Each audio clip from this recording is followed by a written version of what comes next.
We're live. Thank you so much. So good afternoon and welcome to this joint briefing for the Senate Finance Committee and the House Health and Government Operations Committee. This is a virtual committee briefing, so I ask for your patience if we encounter any technical streaming issues, which sometimes happens. This briefing is being streamed on the General Assembly YouTube channel.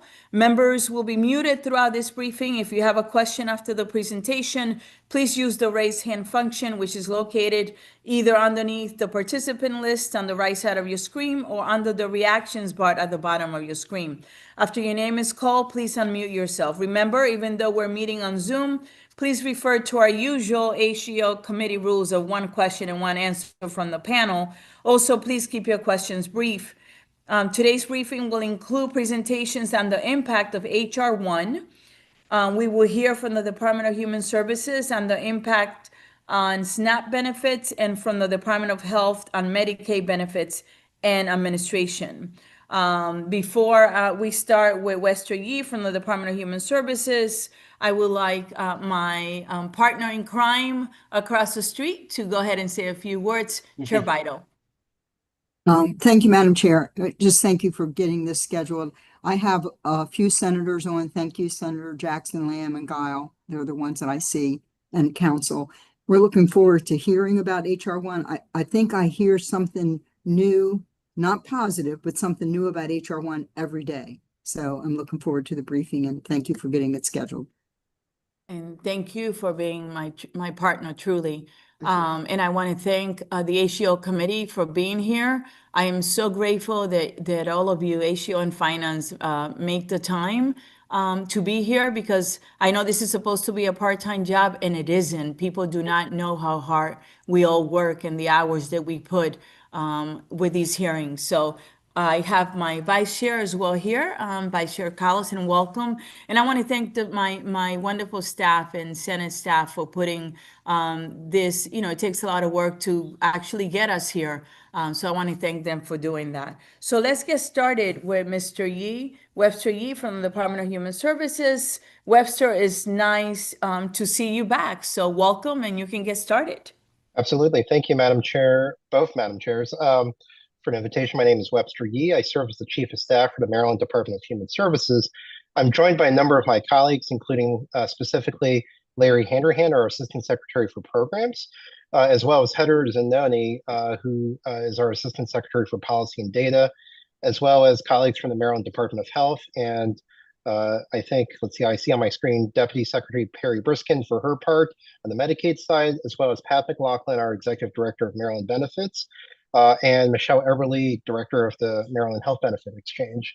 If I could trouble the committee staff to present the slides or share the screen, I would be helpful. If not, I'll be happy to just start talking. You can start talking while they set it up. Absolutely. Thank you. I think the most important part about HR 1, and what I'll do is Larry and I will take this in two sections, is I'll give an overview along with the recent impact of the federal government shutdown, as well as Larry will then take over and talk about the specific implementation of HR 1. With the Maryland Department of Human Services and SNAP, HR 1 is considered to have taken effect on July 4th, 2025. And then the United States Department of Agriculture sent us a nice little note saying that, according to them, the 120-day period to implement HR 1, the clock started ticking on November 1st, 2025. So it's now in effect, according to our federal friends. One particular note that Larry will highlight later is literally with about 6 hours to go on October 31st, we got a note from the USDA saying, hey, here's the guidance for implementing HR 1 with respect to new Americans. And that has been a struggle. I can also report to the committees that this is a matter that we have worked very closely with the Maryland Office of the Attorney General Brown and his team. There has been a long set of multi-state litigation, of which Maryland has been a leader and party to, that informs a lot of the work that we've done, that we will do, and will continue to do. And so a lot of the information that we're going to give you is current as of today. And we'll go from there. SNAP is vital, and so if I could just beg you to go to the next slide, Mr. or Madam Committee Staffer, thank you. SNAP, as we've seen over the past month, is vital to America's social safety net. We put up some statistics, but you can see it on your screen. It serves over 680,000 Marylanders, and we issue approximately $1.6 billion in federal funding to Marylanders each year. That amounts to $180 per month per person. Prior to HR 1, SNAP benefits were 100% federally funded, and administrative costs were split 50-50 between the federal government and the states. That's now changed. Next slide, please. Perhaps most importantly to the committees, this chart illustrates vividly the impact of the customers that we serve across Maryland. We've broken it down by children and adults. As you can see, 270,000 children are impacted every time there's a change to SNAP. And I'll just give you guys a few moments to take a look, and then next slide, please. And one more slide, please. So with the recent federal shutdown, which ended in mid-November, we had to take extraordinary actions. The governor declared a state of emergency. We worked very tightly with the Department of Budget and Management, Secretary Wiseman, and others to ensure that through the governor's emergency order, Marylanders were not left in the dark, or not left hungry. And so what Maryland did in November, we were able to use remaining funds carried over from the previous federal fiscal year to issue SNAP benefits in October. But beginning November 1st, and in Maryland, we issue SNAP benefits from November 4th, or the 4th of each month, through the 24th of each month. And so Marylanders from November 4th until about November 17th were greatly impacted by the federal government shutdown because there were no funds. We used state funds to issue partial benefits. And on November 18th, we were able to issue 100% federally funded SNAP benefits to customers. That amounted to about $72.8, almost $73 million in benefits then. And then starting November 18th through the end of the month, we were able to ensure that they received their normal SNAP allowances. And so happy to provide more information, but we were pleased that we were able to work together as Team Maryland with the federal delegation, with the state, all the state agencies to ensure that Marylanders were not as harmed by the federal government shutdown. Next slide, please. In addition, as part of this, Governor Moore announced a $10 million emergency grant to support Maryland's food banks and community food pantries.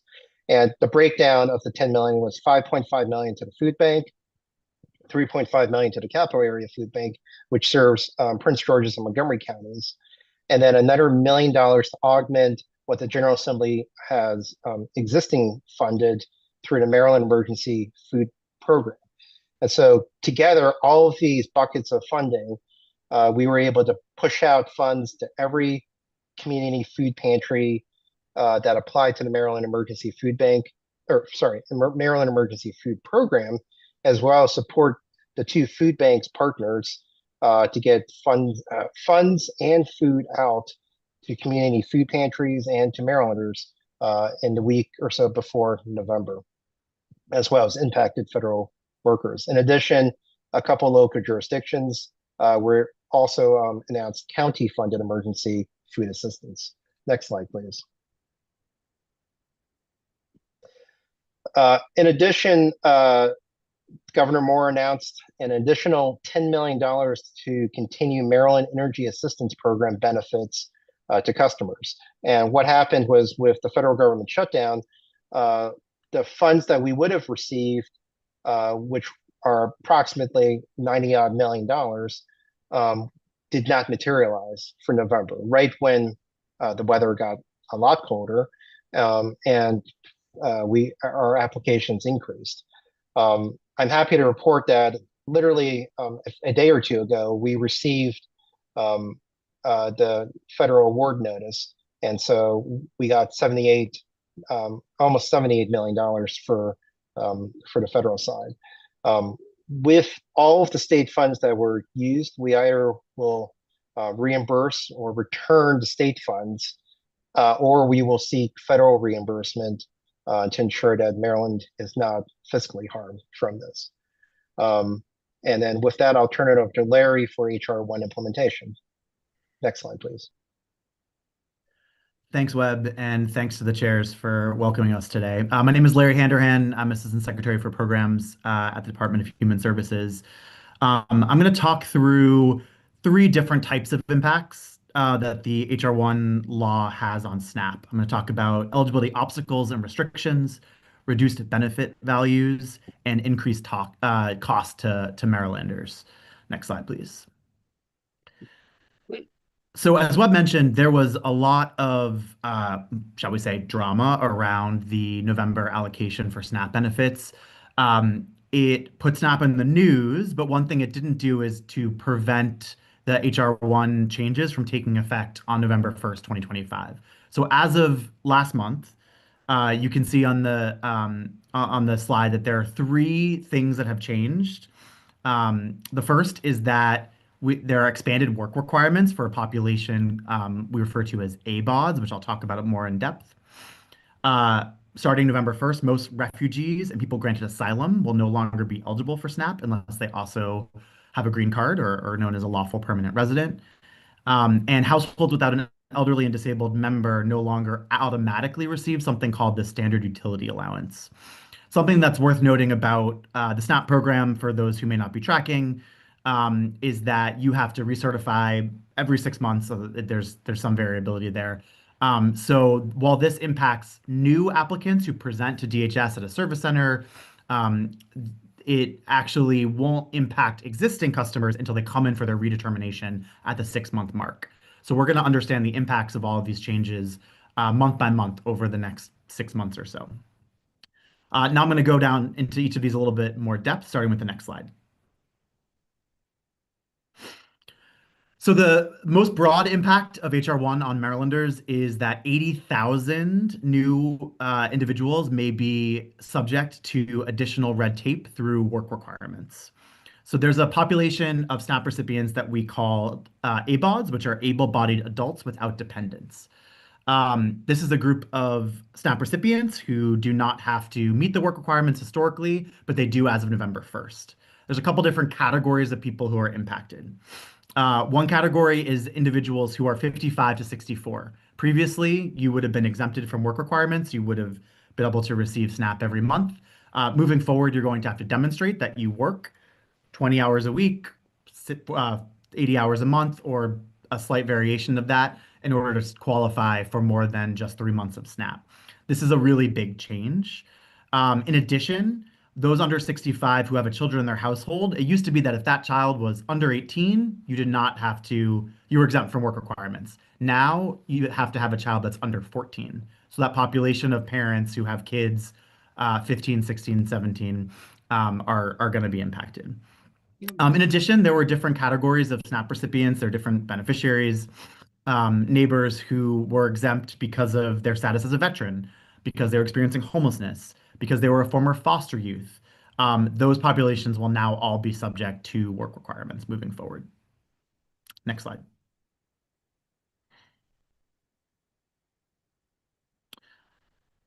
In addition, the HR1 law removes eligibility for SNAP from refugees and people granted asylum, Cuban and Haitian immigrants, or individuals from Micronesia and Marshall Islands, unless they are lawful permanent residents or what is more easily understandable as green card holders. So this is a group of folks that it's not a work requirement change. It is actually the eligibility, and the groups on the screen here are the only ones that are exempted. There used to be a much broader set of refugees and those asylum seekers who were eligible for SNAP. Webb mentioned earlier that there's a bit of a question around recent FNS guidance as to what we call the 5-year bar. So right now, we received guidance on the day before these changes took effect that says that even if you do have your green card, you're a lawful permanent resident, you must be in that status for 5 years before you're eligible for SNAP. And we have joined a multi-state lawsuit because we do not believe that that is consistent with other federal law. We don't have any update on that now, but are committed to continuing to keep you in the loop about where that lands. Next slide.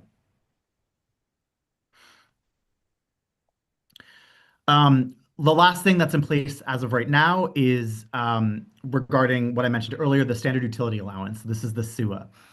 Historically, if you received utility assistance, you were eligible for additional SNAP benefits because you had that kind of support. Moving forward, you're only in that category if you have an elderly member or disabled member of your household. You still may qualify for the SUA, but you will have to jump through additional hoops to prove that. And then other people may end up getting less money than they have historically from SNAP because of the utility assistance changes in the law. Next slide. All right, so those are the impacts that are in place today. You're going to hear from our Medicaid colleagues soon about some of the changes they have that are customer facing, like what I just shared. But there are some very serious impacts to the state fiscal situation because of HR 1. As Webb mentioned, historically, this program has been split 50-50 when it comes to administrative costs. This is the cost of running the program. The state pays half, the federal government pays half. That will increase to the state paying 75% beginning the second quarter of state fiscal year 27. So because the state fiscal year and the federal fiscal year are not quite aligned, that means in fiscal year 27 for Maryland, that's an additional $43 million that we need just to run the program as is. And moving forward, it will be $57.5 million annually just to do the same work that we've been doing to administer the program here in Maryland. This does not include the money that we may need to adapt to all the changes that I talked about a moment ago. Next slide.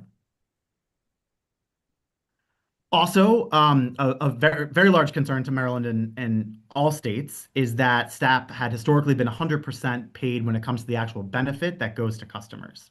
Moving forward, that is going to be tied to the payment error rate of a state's program.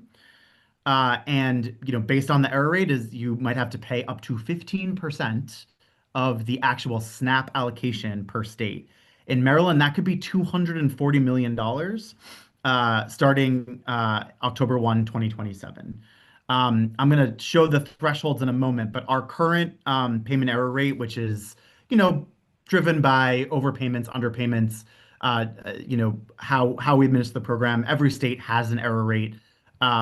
Maryland is at 13.64 for state fiscal year 24.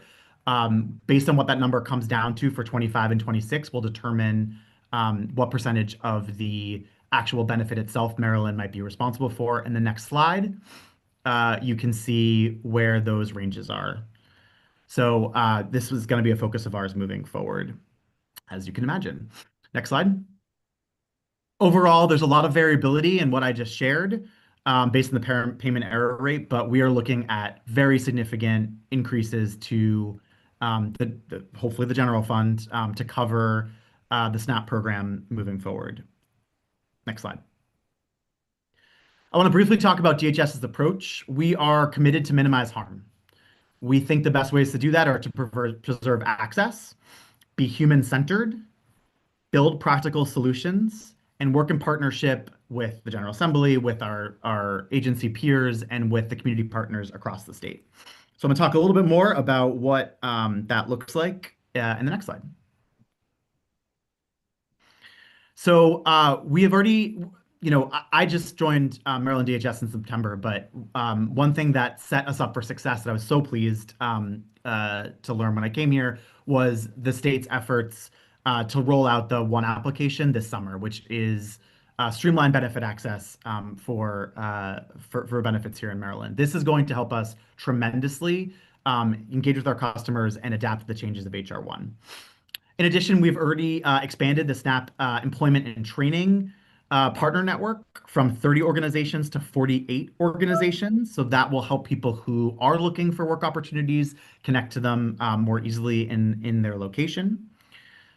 We have built a new ABOD screening tool to easily identify individuals who may not have to meet the work requirements. So when they come and seek to recertify their SNAP, we can say, actually, you're not subject to the new requirements because of what we've learned through the screening.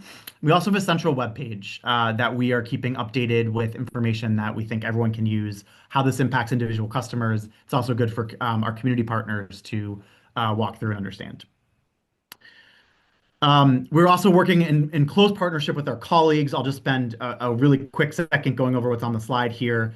We are working regularly with MDH, the Maryland Department of Health, to make sure that the changes we're adapting for SNAP are aligned with the policy changes that are coming in Medicaid. While the law is not apples for apples between the two programs, there's a lot of overlap. And so we want to make sure that if we're supporting clients on the SNAP side, that work accrues to our partners, and we're not asking people to submit the same information twice, for example, if they don't have to.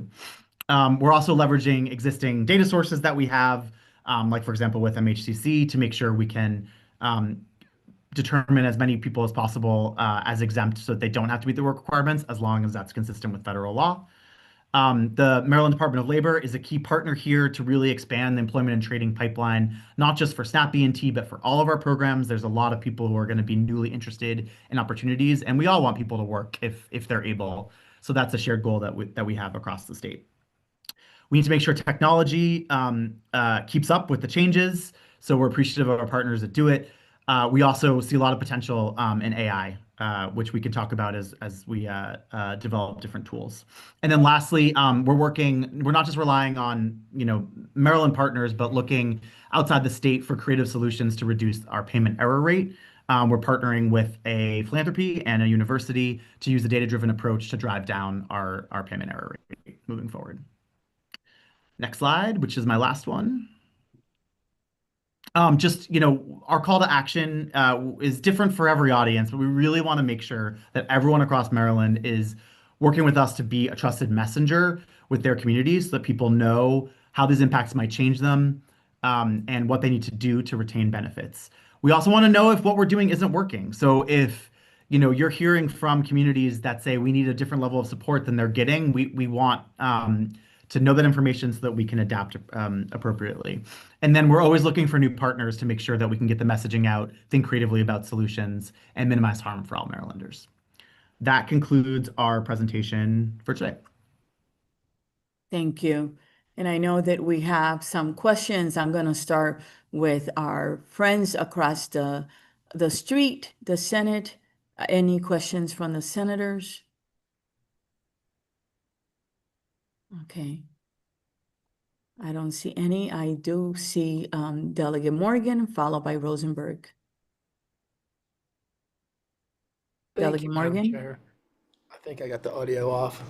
Good to see everyone. We could hear you now. How are you? Doing great, doing great. Good to see everyone. Nice to be seen. Mr. Handerhan, a couple questions on a slide that you had back there. You talked about most refugees not being eligible for SNAP. Those are refugees that have been here less than 5 years, correct? If they're over 5 years, that's part of, they fall into a different category at that point. That's a great question. That is how we interpret the law, but there is actually, so that is not the guidance we have received from FNS.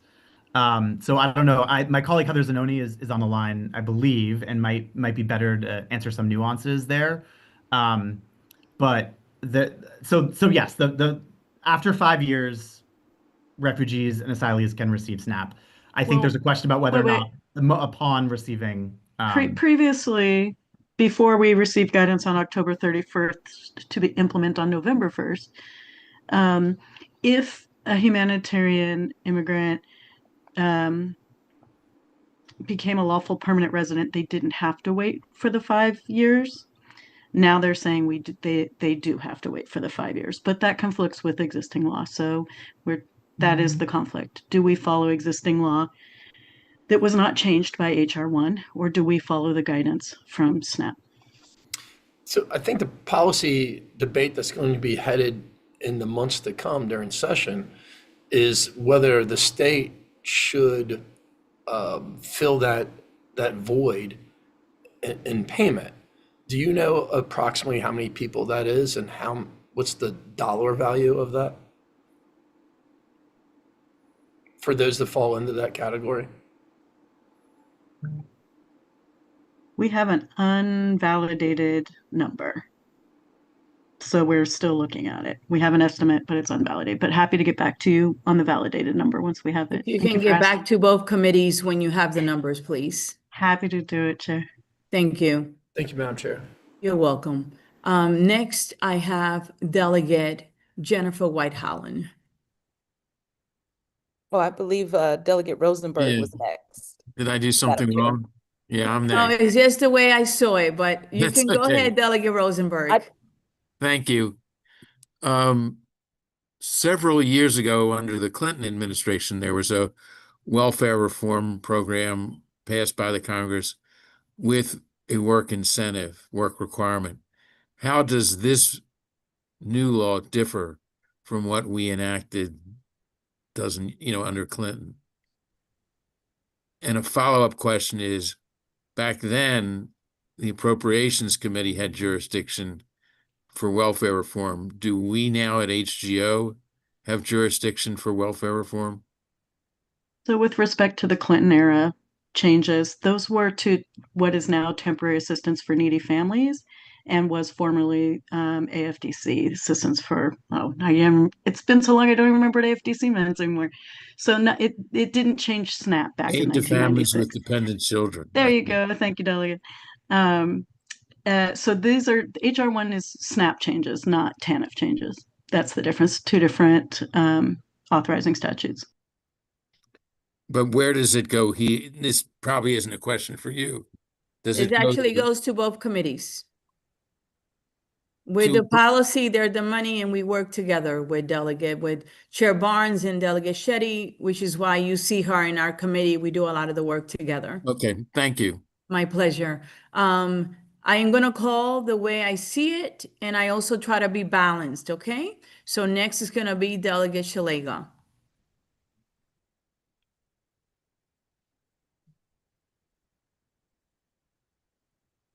You're muted, Delegate Shalega. She's new to this. You're gonna have to bring some serious cookies to both the Finance Committee and HGO for making us wait. She actually, her grandkids bake great cookies. Go ahead. Sorry about that. I have this on a new device and I couldn't find the unmute. Thank you all for being here. I do a couple of things that you glossed over was the error rate, and you didn't tell us how you're going to fix that. And secondly, is that where theft goes? Because I know in the BRFA, 30 million was put into theft of SNAP benefits. Delegate Schlega, the SNAP payment error rate is not fraud. It's a question of bureaucracy. It goes to both overpayments and underpayments, in which case we, as the Maryland State Agency administering SNAP, are the ones that made that mistake. And so we are happy to talk about it in great detail with you. With respect to SNAP, when we came in, Maryland had the second highest SNAP payment error rate in the country, behind only Alaska. In only about 18 months, we've cut that in half, from the federal fiscal year 23 to 25 to 18%. Previously, it was 36%. Currently, the liability assessment is under appeal. And so I believe the hearings are up in February of 2026. Depending on how litigation goes, the penalties may or may not be sustained, or they may be dismissed. If the federal fiscal year 23 penalty is dismissed, then the federal fiscal year 24 penalty is also dismissed. And then it becomes a question about federal fiscal year 25. To answer your specific question about what are we doing, we are approaching it from 3 levels. The first is really simple. We are hiring people across the state. The Maryland Department of Human Services had one of the higher vacancies of the large agencies in 2023. We've systematically cut that down to single digits. I believe, I think we're into 4 or 5% now for family investment workers. And we've also ensured that there's standardized training. So, I had the privilege, if you will, of attending a training in 2023 for Baltimore County family investment workers. To put it slightly bluntly, it was in a dark room. It was deaf by PowerPoint, and it was not standardized.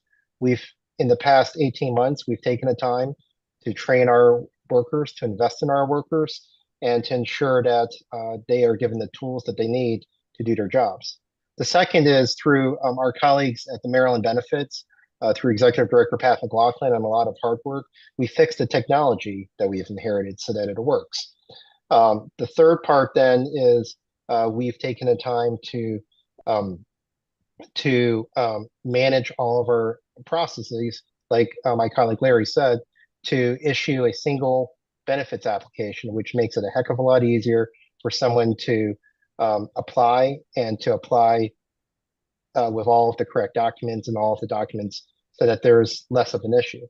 For example, one example of a payment error is if someone doesn't complete their application.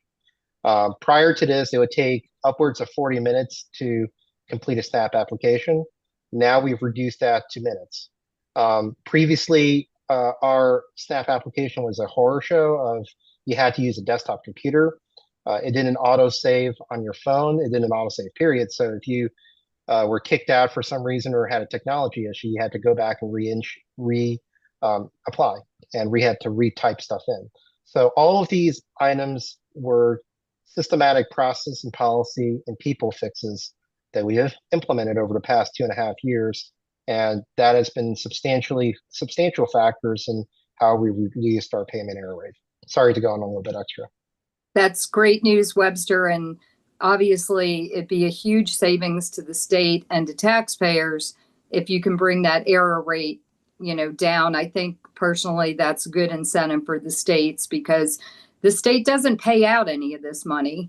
The federal government is expecting us to be good stewards of that money. And you didn't mention the theft. What are you doing about the theft? So with the theft, the stolen benefits, specifically, that goes to the electronic benefit transfer cards. We went through on October 22nd a new contract that was approved by the Maryland Board of Public Works. That contract starts on July 1st. And so that will be a huge factor in reducing the amount of stolen benefits across in Maryland. The only state so far that's implemented, it's called a chip and tap technology, which I think most of us will have on our credit cards or debit cards, is California. They implemented it earlier this year. And what we did was the new vendor has it as part of their contract requirements. And so we are working with them now to put that on. And we hope to be either the second or third state in the country to bring on this new chip and tap technology. And according to some anecdotal reports, Visa, when they launched it in 2015, it cut fraud by over 70%. We understand from our colleagues in California that in the 6 months that they have implemented, it's also substantially helped there. Great news. Thank you. You're welcome. And I know that Peanut White Holland has a question. Yes, she does. Thank you, Madam Chair. And thank you so much for being here with us and providing us with this information.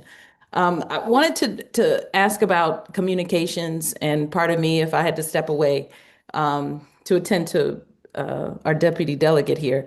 But for those who are impacted in our state due to these changes, what do current and or future communications look like? And how might we as legislators support in outreach and communications efforts moving forward? I think the simplest most, just as my colleague Larry put out, it's basically help us rebroadcast information. We are providing as much information as we can by email and text and on through our websites as possible. But it's going to be a long communications campaign, and we ask for every legislator's help to get that information out to your constituents.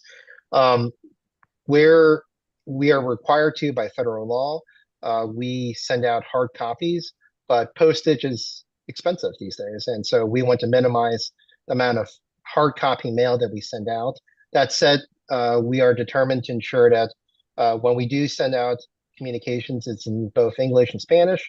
And where possible, if we've identified that there's a large group of customers that are seniors or that are mail only, that we do get them their notices so that they know in time.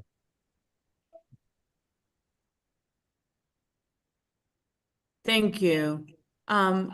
Delegate Hill, Rosenberg, are you actually asking another question? No, All right, Delegate Hill. my fault. Thank you, Madam Chair. And Webster, thank you for the work and for the presentation. I just want to follow up on that last question. You didn't mention any television, you didn't mention going on to shows, you didn't mention any social media. Mostly it was, come to our website if you want to find out, or open your email. Are we doing anything in a broader sense? Are we working with any of the local stations to get the word out? We've been working with local media to get out our public information releases. We also have been putting the same information out on our social media, and all of our local departments have been trying to get information out to the various community fairs, etc.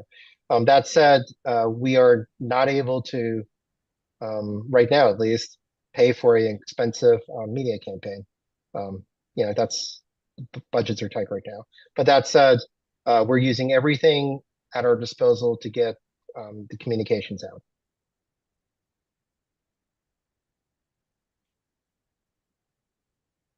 Delegate Chisholm.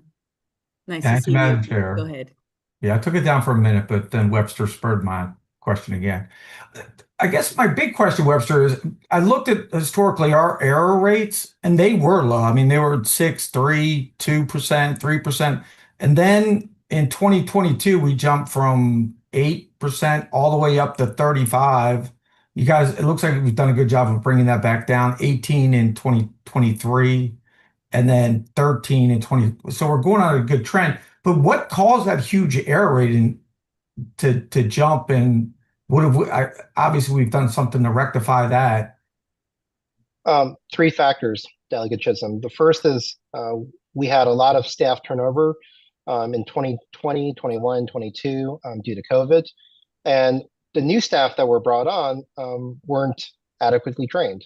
I think that's a simple issue of when you're working from home or in remote, it's harder to train them. What we've done, though, since 2023 is to say, hey, how do we standardize our training? How do we ensure that we hold all of our employees to the same level of training and accountability? If there are problems, we've empowered our local directors to lift up their hand and say, hey, to raise their hand and say, hey, I got a problem. This is what resources, what help do I need to fix that problem? And then, of course, we've made the policy changes post-COVID to ensure that that things are standardized. We expect that there will probably be a little bit of uncertainty caused by HR 1, along with the recent federal shutdown. But we are doing everything we can to keep our error rate at or around the national average, and then to reduce it further. We're almost through 2025. Do we have an idea where the 2025 error rate's going to land? I do not, Delegate. And the reason why is the USDA publishes the official payment error rate. They usually release it around the end of June of the year following. So even though the federal fiscal year error rate ended on September 30th of 2025, the USDA only releases it in June. Based on our unofficial amounts, we are relatively close to the national average right now. But again, the feds, that's their number, and they'll release it in June. Okay. Thank you, Webster. Thank you, Madam Chair.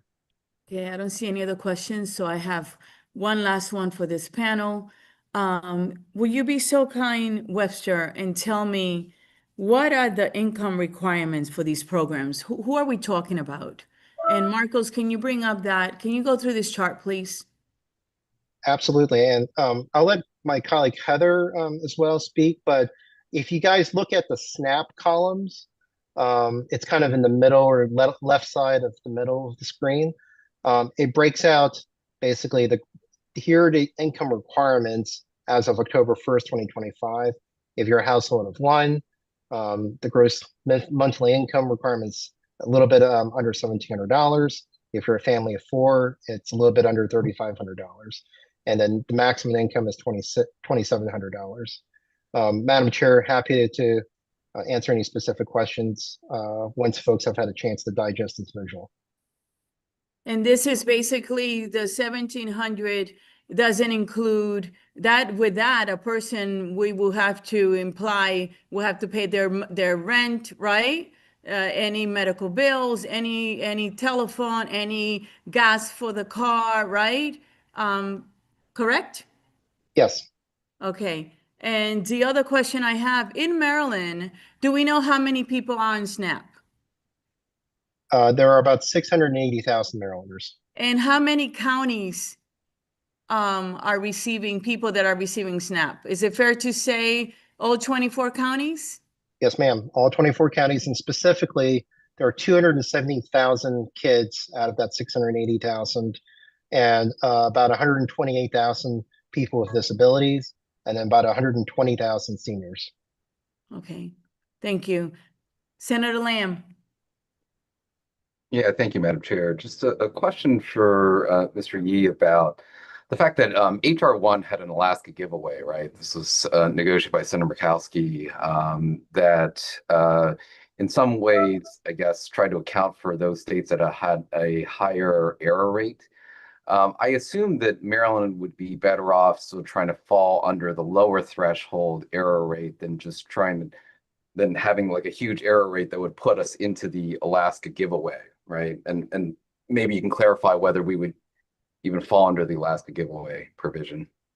And Senator Lamb, that's a great question, and questions that have been asked also by the budget side committees as well. We're working both very closely with the Department of Budget and Management and our legal team to figure out potentially best avenues. Obviously, the Alaska option could be an option.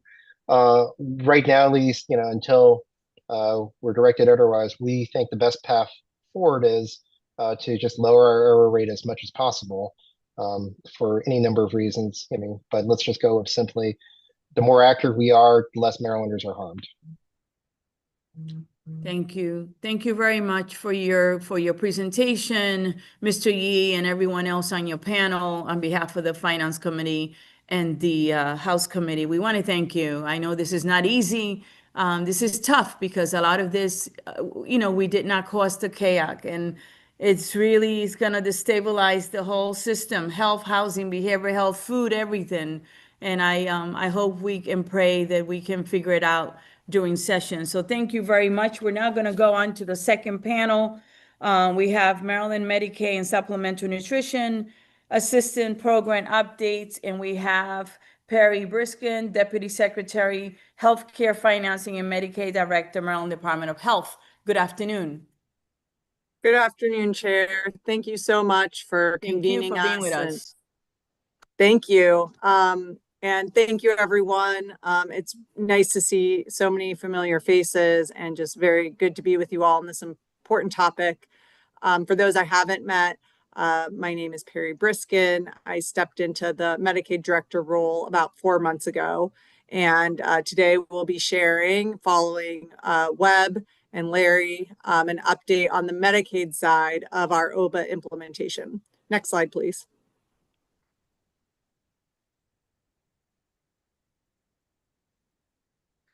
So overall, when you look at all of the provisions related to Medicaid in the One Big Beautiful Bill Act, we are looking at potentially $2.7 billion in annual federal funding lost to Maryland.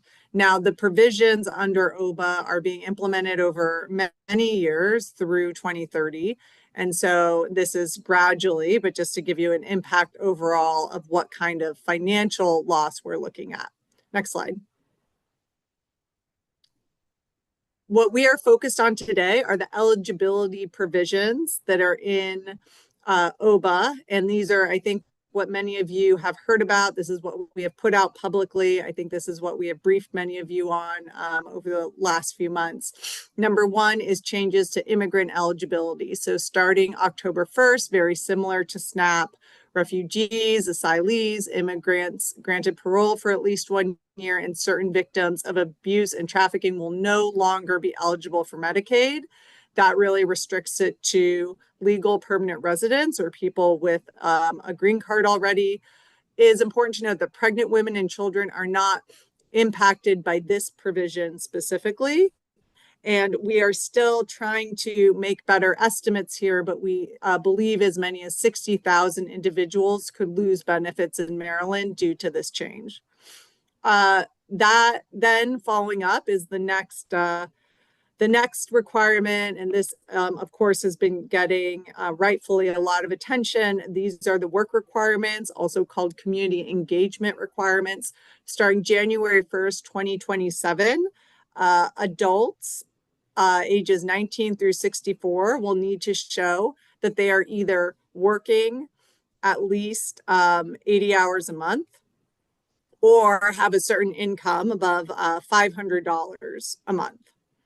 And so this impacts about 320,000 adults in this coverage group, and up to 115,000 could lose coverage as a result, not because they are not eligible, but just due to churn in getting through the system with these new reporting requirements.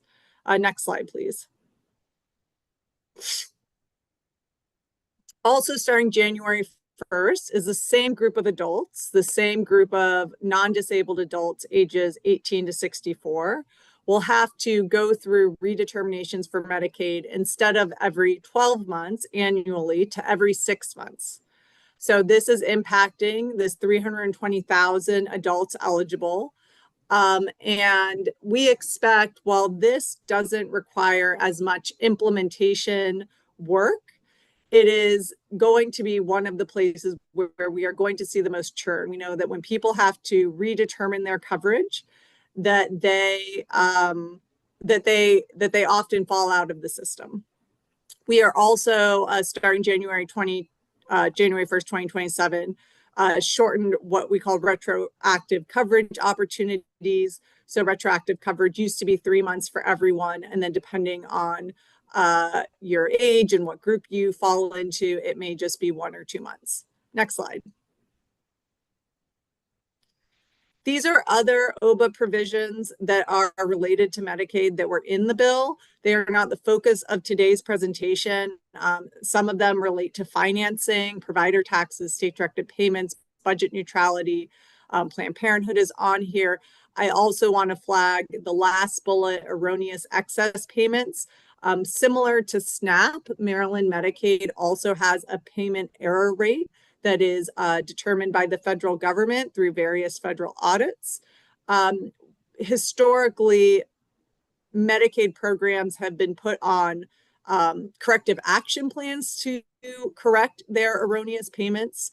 But what is in OBA effective October 2029 is that states will be more financially penalized for excess payments. Maryland's Medicaid error payment historically has been quite low, close to 3%. And the OBA provisions, as anything above 3%, we would get penalized for. The tricky thing with these erroneous payments is that the more changes that are made to the eligibility system, the more likely we will have erroneous payments. And so we are just yet another reason to make sure that we are implementing this correctly and effectively is to manage our erroneous payment rate. I will say also similar to SNAP, it's a bit of a misnomer to call it erroneous payments. They aren't payments that are made to people or for individuals who are not eligible for Medicaid, it's most often administrative errors, such as a doctor didn't sign the signature line on page 3. They are really more administrative errors than anything. But it is something that we want to be mindful of because we don't want Maryland to come down with a huge, compliance bill because we lost sight of that payment rate. Next slide. Delegate Morgan, I see your hand is raised. I'm happy to take the question now or wait till the end. Nope, wait until the end. Please wait. Okay, thank you. So we are implementing all of these eligibility changes, the work requirements, more frequent eligibility checks, immigration eligibility changes. We have different work streams that we're working across. Maryland Department of Health, also on the call today, Maryland Health Benefit Exchange, MDH and MHBE work hand in glove. We have Executive Director Michelle Eberly on this call. And all of these individuals, these 320,000 non-disabled adults where the work requirements will have the most impact, those individuals all go through the Maryland Health Benefit Exchange to apply for Medicaid coverage and to renew their Medicaid coverage. So we cannot do this without MHBE, and they've been wonderful partners to us, as have Maryland Benefits. We have Pat McLaughlin on the line from Maryland Benefits, who also is in partnership implementing these changes. So our objective is to protect health coverage for eligible Marylanders consistent with federal law and guidance. Next slide. Michelle, may I turn over to you here to share a little bit more about MHBE and all that you all do? Sure, I can be very brief because I think everyone is well versed. So good afternoon, committees. So obviously, Maryland Health Benefit Exchange is a state-based marketplace, and we operate Maryland Health Connection and run all of the Magi Medicaid population through there. I'll just echo what Perry has said, that this has really been a collaborative effort with all of the agencies represented here since we've started this work, and really looking at ways that we can be efficient and effective as we roll out these changes that none of us asked for and that we know are going to really be harmful for the people we serve. So I'll just stop there, Perry, and hand it right back to you. Thank you, Michelle. Next slide. This is to give a high-level overview of all of the different agencies that are working on different parts of the implementation. APD stands for Advanced Planning Documents. That is really tied to enhanced funding that the state gets from the federal government for any work done as it relates to technology or IT. But we, as you can see, this is an all hands on deck, all government effort, also working very closely with our DHS colleagues who just presented. Next slide. I had just mentioned advanced planning documents. We are submitting to CMS 5 OBA related APDs. This is really important because this assures the state that we are going to get enhanced match, which for advanced planning documents and work related to IT systems, that is a 90-10 match. 90% of the funding comes from the federal government. So it's really important that we maximize this. And often APDs have a lead time of review. So we are trying to move as quickly as possible to make sure we have that enhanced funding and to take the burden off the state. Next slide.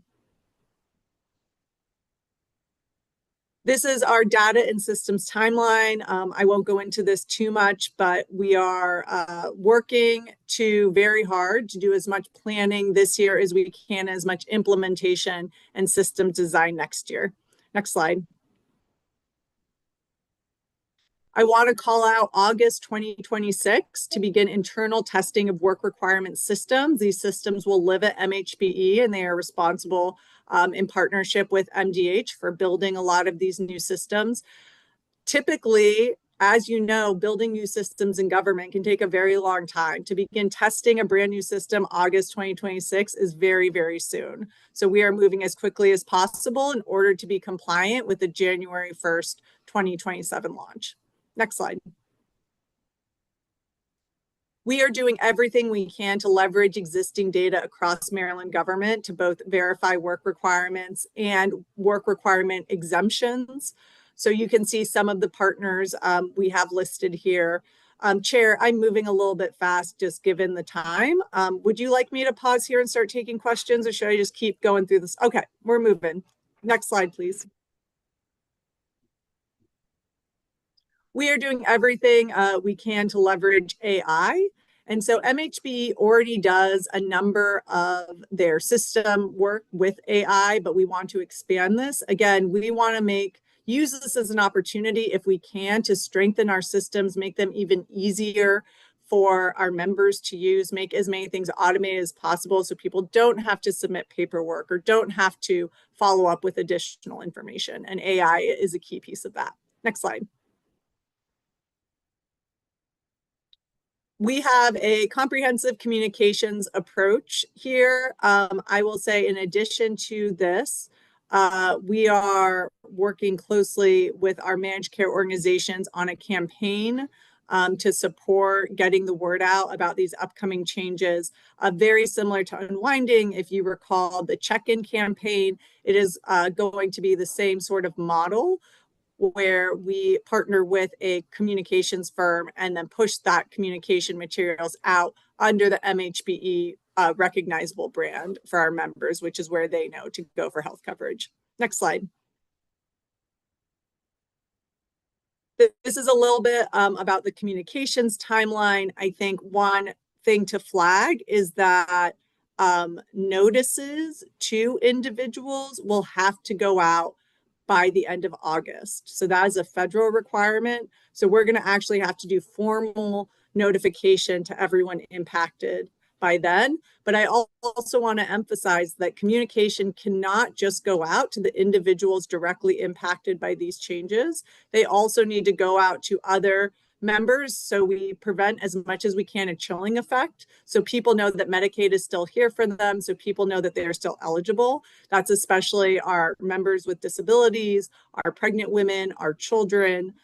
We want to make sure that people who are eligible stay eligible and don't, assume by reading the headlines that for whatever reason they shouldn't renew their Medicaid coverage. Next slide.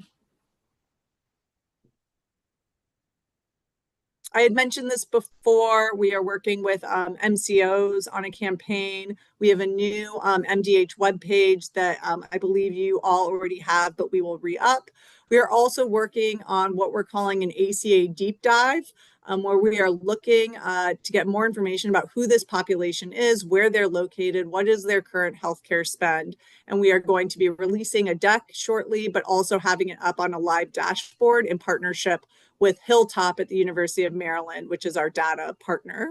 And then we are holding, series of stakeholder roundtables. Larry Handerhan and I joke we are on a roadshow, talking to as many people as we can, talking to as many stakeholders as we can, using our existing Medicaid groups, the MAC, the BAC, to just get the word out and continue to share information about what's coming. Next slide. This is a sneak peek of the type of information that's going to be in the ACA deep dive deck. We're trying to get a baseline of, okay, of our population, how many are already working, how many are already in school, how many people would we expect to be eligible still for Medicaid and meet the work requirements with what they're already doing. So we are still refining these projections, but just wanted to give you a sneak peek of what we'll be putting out there. Next slide. We will also be doing enrollees per county. We will also be looking at making sure they're also, I think, by state district. So you can find what is in your district and see what how those breakdowns are, but by age, by race, by sex. So this is just going to hopefully inform people to know, okay, where are they located? And it's probably areas you would expect. You see Baltimore City will be Baltimore City, Prince George's, places where we know our members are and where they will need the most support. Next slide.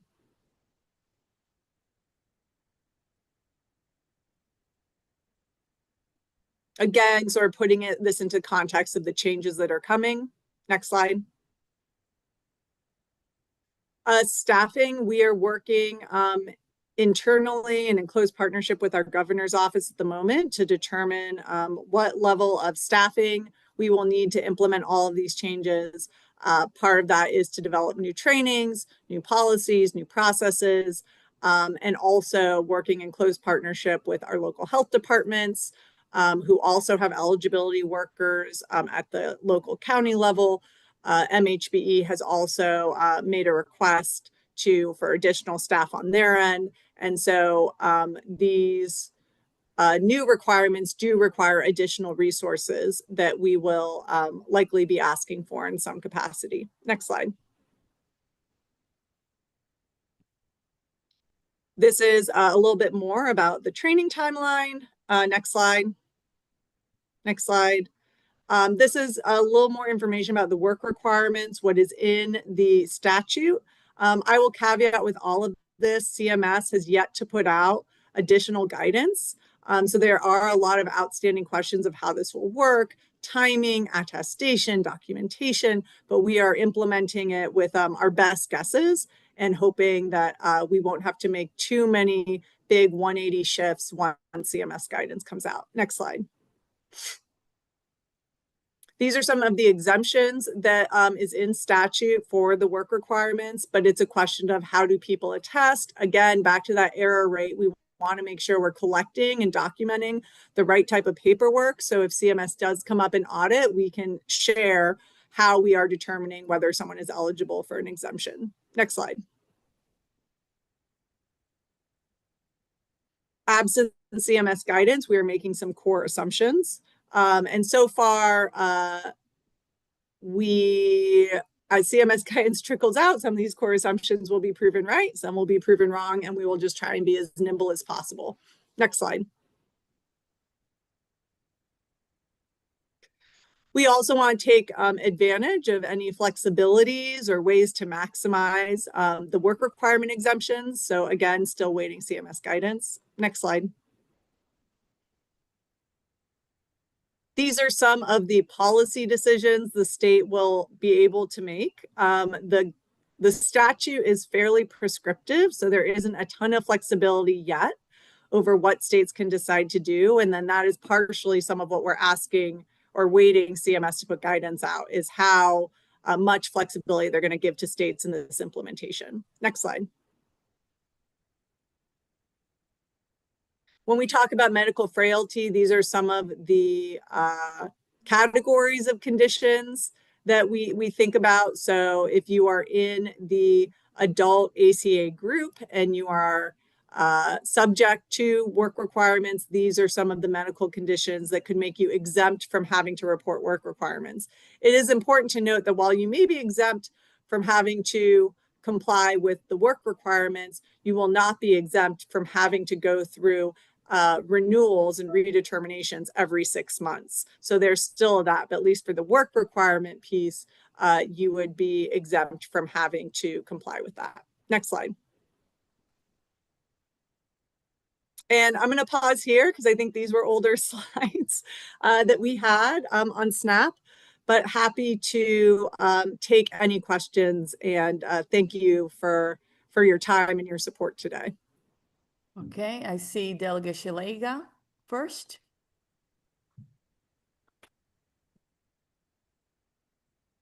All right, I got my unmute going here and on my new device. Thank you.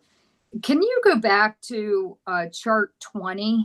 Sorry to ask you to do that, but you talked about the expansion population, and I want to make sure I understood that. Is it 90% of the expansion population, or 96% are childless adults? And the expansion means the feds pay 90 and the state pays 10. And this was the Obama expansion or the COVID expansion? The adult group we refer to as the Affordable Care Act expansion that expanded Medicaid to non-disabled adults 18 to 64. And so we So it's 96% are childless, 4% are parent caretakers. And these are individuals that have had coverage in Medicaid as of 2012. So this is the Obamacare expansion, and the feds are paying 90% of this, and Correct. Okay, and it's almost 500,000 childless adults are now getting Medicaid. So that number, and I need to check because these are early slides. Alyssa Brown, I believe that number is closer to 325,000. I'm not sure where the 495,000 comes from. That's correct, Perry. This is just a demographic snapshot from calendar year 24. So you're correct that enrollment is a bit high here in terms of the demographics and enrollment because we were still in the public health emergency unwinding. And Perry, you're right. The number right now is closer to 300,000. All right, that's clearly better than 400, almost 500,000 childless adults. I guess that's probably why the federal government is looking for every 6-month requalification and a work requirement, which should help people everywhere. So, thank you very much. Yes, I believe that is the way they found the savings that they did is because this group was at a 90-10 match and has been since 2012.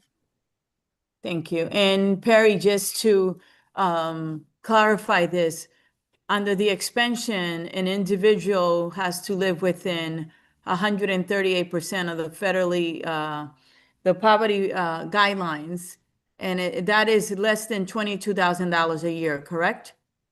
That is correct. We have, it depends on your household size, but yes, it's up to 138%. So these are very low income. This is not, we are not talking about marketplace, but yes, very low income. Okay. Vice Chair Collison. Oh, thank you, Madam Chair. And with your indulgence, I have two questions that I think are both pretty fast. One is, what is the overlap of the 320,000 people between SNAP and Medicaid?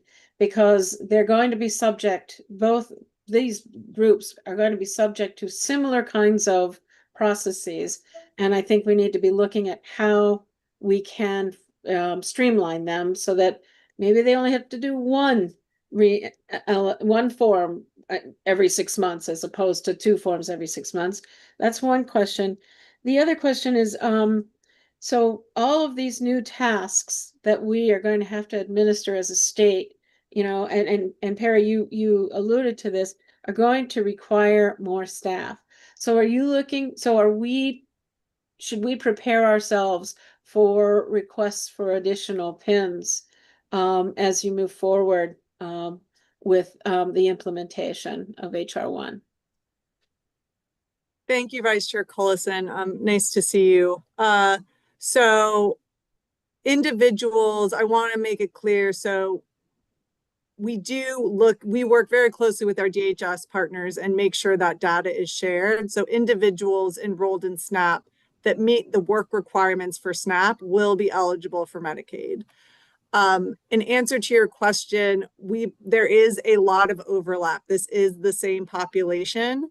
We have been talking with our DHS colleagues about putting out better communications and public materials to better articulate that overlap, but it is the same population. Medicaid and SNAP have very similar eligibility thresholds, although the applications are a little bit different. So people still have to often go through separate application processes, but we try and use each other's data to verify and make that easier. But we can follow up with you to better articulate that. We are currently working with our governor's office on what this implementation would cost, what we think we need to implement it effectively, and that will come out in the normal process. And we think that's going to be that cost. A lot of that cost may be in staffing, you know, bringing up. So I will say everyone, so MHBE is coming with their own budget. We are coming with our own budget. Our budget may be more staffing, but MHBE's budget may be more IT system updates because they hold the IT work. So it depends on where it's coming from. I will say what we keep talking about is we would rather invest minimally upfront in doing this well than having to fight the fire and blow our budget in a year and a half when the eligibility system fails and CMS comes knocking and say you didn't comply with what we asked for. So we are really trying to urge to pay for the sprinklers rather to just pay when the house is burning down. Okay. All right. Thank you. And thank you, Madam Chair. You're welcome. Delegate Rosenberg, followed by Morgan, then Hill. Thank you, Madam Chair. Excuse me. You mentioned that there was a prohibition on funding for Planned Parenthood. How does that differ from the current limitation?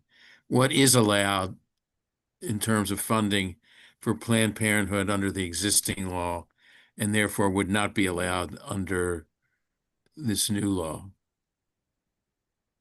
So prior to OBA being passed, we were Planned Parenthood was permitted and Maryland Medicaid was permitted to reimburse Planned Parenthood for most healthcare services. The exception to that was we could not use federal funds for abortions that were not related to the life of the mother at risk or incest or I believe, I want to say a Hyde Amendment, rape and assault. What changed under OBA is that $0, whether state or federal, could flow through the Medicaid program to Planned Parenthood for any healthcare services, whether it was for birth control, whether it was for a mammogram. So that new restriction, it's a year, so it's through July 4th of 2026. So currently no funding in the Medicaid program is going to Planned Parenthood. Now I will flag, and I have Alyssa Brown here with me, who is our director, one of our directors at Maryland Medicaid. It is important to note that Maryland has paid for abortions with state-only dollars. So we did not use federal funds, but we're using state-only dollars for that, and we're using that money to support services, those services at Planned Parenthood. But right now it's zero. It put the stop to all. So we are not accepting any claims from Planned Parenthood at this moment. But the state could, if it fully funded it with state money, pay a portion of those. Not even with its own money? So sorry. They don't have that power. They do, correct, but it can't flow through the Medicaid system. So they will argue. So we are talking with our public health colleagues to sort of find a different way to get Planned Parenthood funding. But what the federal government is starting to do on the Planned Parenthood side, but also on healthcare for non-citizens, is saying you cannot use your Medicaid infrastructure to fund these things because that's infrastructure that was paid for and is paid for with federal dollars. So as a way to protect the state, and we've seen this in other states as well, nothing flows through Medicaid because we don't want the federal government coming back and saying, well, you use the MMIS system, the information system that we paid for to pay Planned Parenthood. Thank you. Okay. Delegate Morgan. Thank you, Madam Chair. Ms. Breskin, that was a very good testimony, good presentation, very professional. Could you put back, I believe it was like slide 1 or slide 2, started off with the asylum seekers, I believe. The 60,000 and the 115,000 people that are estimated to yes, no longer be put on Medicaid. I just want to make sure we understand that. Yes. Okay, so the 60,000 is much like the same question I asked under the SNAP presentation. This 60,000 is currently lawfully present non-citizens that are not seeking, and they're currently covered, correct? And this would be a reduction. Correct. So this and the 60,000, these are the refugees, the asylees, the immigrants granted parole for at least 1 year. These are the individuals who are currently in the country. And so federal dollars outside of what we call emergency Medicaid do not pay for undocumented individuals.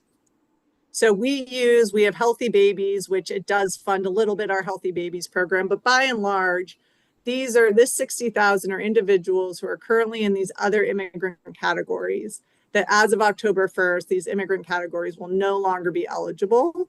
And it really boils down to just using Medicaid dollars to cover lawfully permanent residents or otherwise people with a green card who have met the 5-year bar. So you mentioned the Healthy Babies program for undocumented people, and that's in your note right there. Pregnant women and children are not impacted. Yes. I believe that's about $100 million program for the state that's still being covered and reimbursed federally. Now, at the bottom of your chart it says 115,000 could lose coverage. Now that's the 115,000 is out of the 320,000 adult coverage, right? Correct? And you're saying the assumption is that they could lose coverage because they are refusing to comply with the work requirements or they're having problems re-enrolling every 6 months. Correct. Correct. Those are the two things. Yes. So we're saying total, we say between the immigrant eligibility changes and the work requirements and the more frequent eligibility checks, a total of 175,000 Marylanders could lose coverage. So the 100, interesting thing. So there's about 1.5 million Marylanders currently on Medicaid, I believe. By your closer to 1.4 total. Yes. Okay. So if you take off the 175, that's still more people on Medicaid than it was pre-pandemic numbers, correct?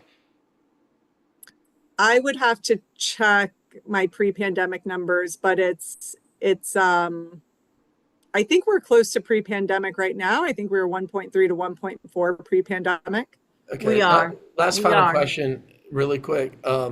If the state chooses to backfill these, Medicaid people, I guess, the people are currently on Medicaid, they're losing coverage with like a Medicare for all type situation. It's still about $10,000 per recipient is the benefit that it averages out per Medicaid, correct? I would have to get back to you on that, delegate. But you're saying what would be the cost if the state assumed fully for state dollars to cover these individuals losing coverage? Yes. It would be a lot. It would be in the because at $10,000 a person, which I always thought the average, and that's what we used before, at 175,000 people, that's 1.7 billion. We can take that back, but I don't think you're far off. Thank you. I appreciate it. And again, very, very good testimony. Thank you, Madam Chair. You're welcome. And if you can confirm those numbers, okay? So just before I go on to the next person, the people that end up on Medicaid, sometimes they lose their jobs, right? Correct. Right? And during the COVID, many people lost their jobs, right? And that's why the numbers went up. And now there's so many people that have lost their job at the federal level, correct? Correct. In fact, Maryland is the #1 state that has been highly impacted by a lot of the federal decisions, correct? Correct. Delegate Hill, followed by Bagnall. Thank you, Madam Chair. And thank you, Ms. Briskin, for Deputy Secretary. So I guess what I would like you to answer for me, because this is a dynamic system, we're going to comply with the new federal guidelines. We already know there was a significant benefits cliff that people fall out when they start to do a little bit better. The legs get knocked out from underneath them. We're expecting at the very least that people who are getting Medicare, primary care through Planned Parenthood are suddenly, if they're Medicaid recipients, they're suddenly going to be without that care. So if we're projecting, as the vice chair talked about, what we have to be prepared for, she talked about pins in the department. Where are you seeing the squeeze coming? Are we going to have more overcrowding in our clinics and our ERs? Do we need to find more providers in the next 2 years? Do we need, where do we need to be prepared to absorb all these people who won't stop getting sick, because not having coverage doesn't stop you from getting sick? What do you think we need to be looking to prepare to do? Thank you for that question. And it's something that we think about and talk about a lot. So it is effectively increasing the state's uninsured rate. So where do uninsured people turn to when they need coverage? I think we know that they most often turn to the emergency department. So we have our hospitals and we have our great AHEAD model that is continuing to keep our hospital system strong. But that hospital system is going to be much less strong if the EDs are overwhelmed, if hospitals are overwhelmed with the cost burden of uncompensated care. I think we would be preferring to direct these many individuals to federally qualified health centers and other health centers around the state. But those health centers also need additional support to support this uncompensated care. Just because someone's uninsured, we know that doesn't mean they don't need medicine, they don't need healthcare. And they need often that healthcare and those medicines to work. It goes hand in hand. So I think we're talking a lot about that as a department, and I think we need to be thinking probably about that as a state. I would also be remiss if I didn't talk about the pressures our federally qualified health centers are under, especially as it comes to what care they deliver to non-citizens. And so, especially for that 60,000 group of people, we also saw a proposed rule on the public charge that came out right before Thanksgiving that is going to further, I think, exacerbate a chilling effect among our immigrant community members. So where do those people go? And even though the children and the pregnant women stay eligible, they may be afraid to apply for coverage, not because of OBA, but because of other regulation out there. So it is a really challenging problem. And I hope we can continue to talk about it and find some solutions. Do we have to also, our behavioral health supports, which we're requiring Bill, Medicaid, are they now going to run into a problem? So as we're expanding, we can't do that. Do we need to get more official homeless encampments? I mean, are these the kind of things that we need to be spending our state money on because of these changes?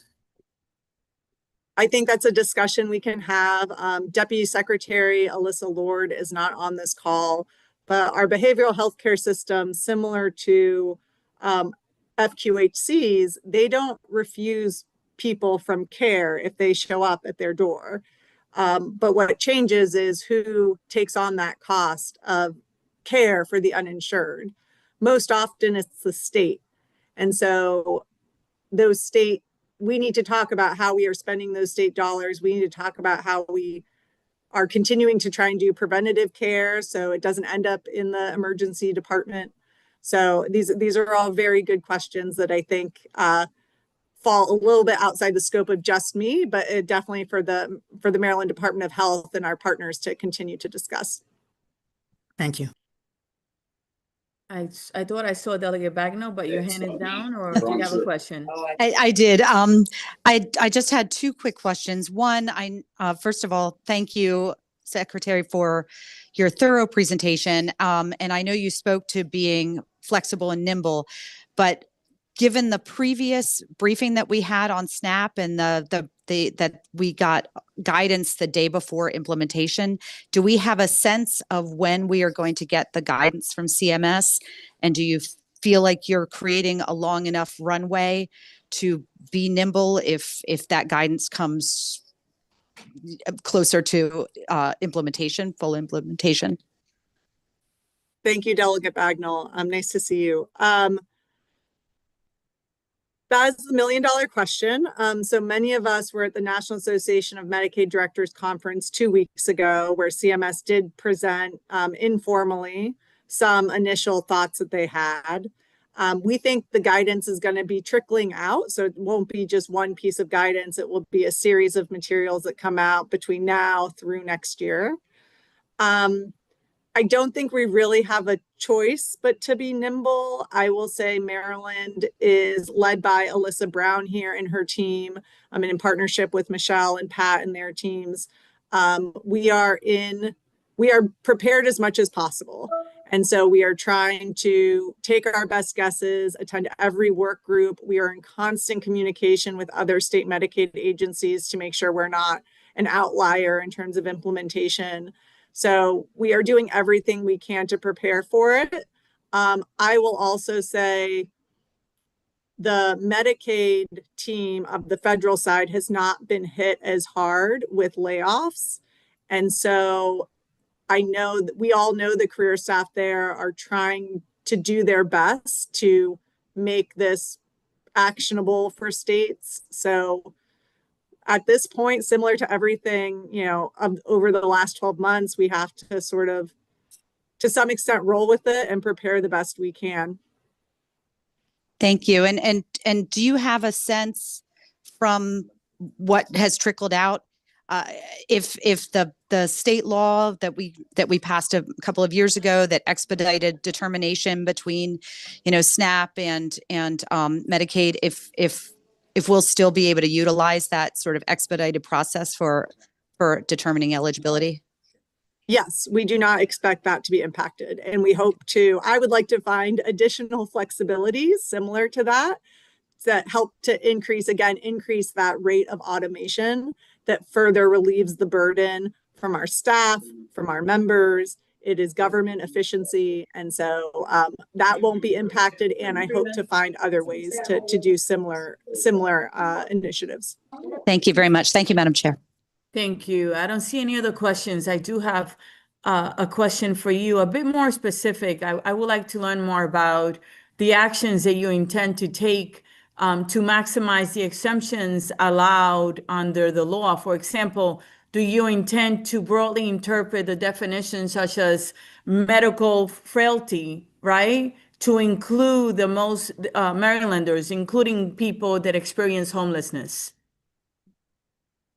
I may turn it to Alyssa Brown here. I will say what we have heard from CMS is they may be defining that definition for states. We may not be permitted to have as much flexibility as we would like.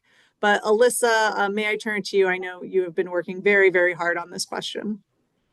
Thanks so much. I think we are trying to lean into the flexibility to the extent we can. So we've been doing, so far, the guidance CMS has issued really has been focused on relying on existing rulemaking and guidance. The medical frailty definition itself, right, is not specifically defined in law, but there has been guidance around it tied back to the ACA and alternative benefits plans. So we've been doing a review of how other states have interpreted that guidance to try to cast a broad net within those 5 categories that are outlined in the law: the blindness or disability, substance use disorder, disabling mental disorders, physical and intellectual or developmental disability, and then the serious or complex medical conditions. And then layering on top of that, thinking through this from a data perspective, where can we be relying on claims and encounter data in the Medicaid system, and then also potentially partnering, for example, with the CRISP State Health Information Exchange to broaden that net in terms of potential data that's available from commercial payers or others that might be new to Medicaid. And that process, right, is also in partnership with our clinicians and going to be informed by engagement with our managed care organizations as well. Thank you. I'm going to wrap us up. I want to thank both the Senate committee and HCO committee and everyone that was here. I'm in a public building, so I apologize for the noise. I didn't want to miss the meeting, so I didn't get in the car and I came into a building. I want to just thank you for your time today, and the committee members for your time and your effort. Before I finish, after I like the chair of finance to wrap us up, I just want to say that, I'm really worried about the FQHCs. They service 375,000 patients annually in Maryland. 173,000 of them are Medicaid patients. They have 149 service sites across all regions, and they're located in every county in Baltimore City. And I am really worried about the Medicaid losses, and they often focus, they work and operate really on thin margins because they have to take everyone that walks through the door. If that doesn't convince you, I want you to think about Catholic Charities, which is another nonprofit that is the largest nonprofit provider of human services in Maryland. They have programs in 7 counties in Baltimore City. Okay, they have Hartford County, right? They have Baltimore County, Anne Arundel, Frederick, Carroll, Western Maryland. They service over 200,000 people annually, and over 1,300 households are enrolled in SNAP programs and have Medicaid. They served over 500,000 meals this past year, and that's just 2, of the nonprofit and the FQC that I am really concerned about. And this is really horrible. It's really depressing. And I hope and pray that we can see better days. Chair Bidel. Thank you, Madam Chair, and thank you for the meeting and to everyone that presented. And so I want to agree with Chair Penny-Melnick that it is very disheartening what we're about to face. And then when you layer this on with all the changes with HED and the $450 million that we need to try to make our hospitals whole, and our Medicare Advantage plan that's losing 100,000 people, we really have serious issues facing us this year. And so, Perry, thank you for all your work, and for our secretary. But it's really doom and gloom, and we just are going to have to work together the best we can do for the people of Maryland. So, thank you, Chair Penny-Melnick. I appreciate the overview. Thank you, everyone. And it's really an honor to work with you, Chair Bidel. I want to thank staff again and every member of both committees and all the presenters. I hope and pray you have a beautiful rest of the week. And if I don't see you before the holidays, have a blessed one.